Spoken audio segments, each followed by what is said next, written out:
ሌላ ምስነ ጥበበኛታት አዳላዊ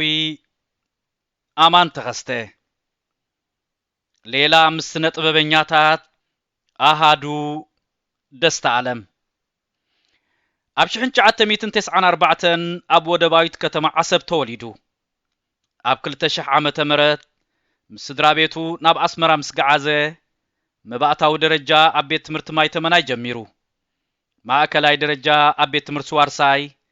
ካልኣይ ደረጃ ድማ ኣብ ቤት ትምህርቲ ኣስመራ ሓፈሻዊ ተማሂሩ ኣብ 2011 ዓመተ ምህረት ከም ኣባል ካልኣይ ዙርያ ናብ መደበር ታዕሊም ሳዋ ወሪዱ ካብ ሳዋ ድሕሪ ምምላሱ ናብ ላዕለዋይ ትካል ትምህርቲ ማለት ኮሌጅ ማይ ነፍሒ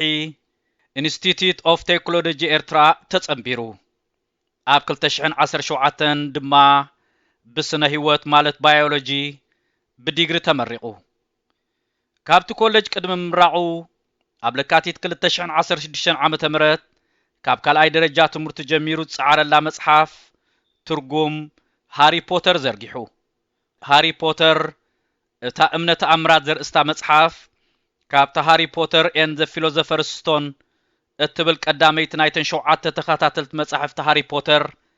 ጄ.ኬ. ሮውሊንግ እያ ካብ ኮሌጅ ማይ ነፍሒ ድሕሪ ምራቁ ካብ 2016 ክሳብ መጋቢት 2020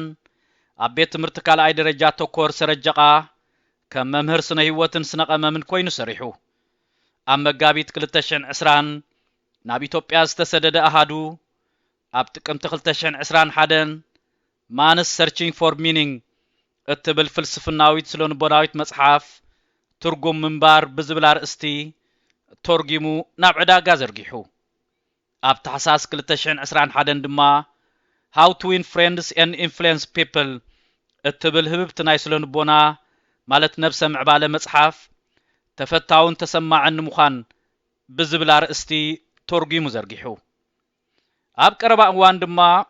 አቶሚክ ሃቢትስ ዘርእስታ ሓንቲ ካብተን ውርያት መጽሓፍቲ ነብሰ ምዕባለ ዝኾነት መጽሓፍ አቶማዊ ልምድታት ብዝብል አርእስቲ ተርጊሙ ናብ ዕዳጋ ክዝርግሕ ኣብ ምድላው ይርከብ ብተወሳኺ አሃዱ ኣብ ፌስቡክ ናቱ ገጽ ማለት ፌስቡክ ፔጅ ብምኽፋት ንኣንበብቲ ዘነቃቅሕን ዝምህርን ዝብሎ ጽሑፋት ይዝርግሕ አሃዱ ኣብዚ እዋንዚ ኣብ አዲስ አበባ ኢትዮጵያ ይቕመጥ ዝርዝር መጽሕፍቱ ሃሪ ፖተር እታ እምነተ ኣምራት ብ2016 ትርጉም ምንባር ብ2021 ተፈታውን ተሰማዕን ምዃን ብ2021 ኣሜሪካን ካናዳን ዘለኹም ኣብ ሰማያት ማለት www.ሰማያት.com ኣብ አውሮፓን ከባቢያን ዘለኹም ድማ ኣብ www.yonatan.se ክትረኽብዎን ይከኣል ኣብ አዲስ አበባውን ካብ ደራሲ ክትረኽብዎን ይከኣል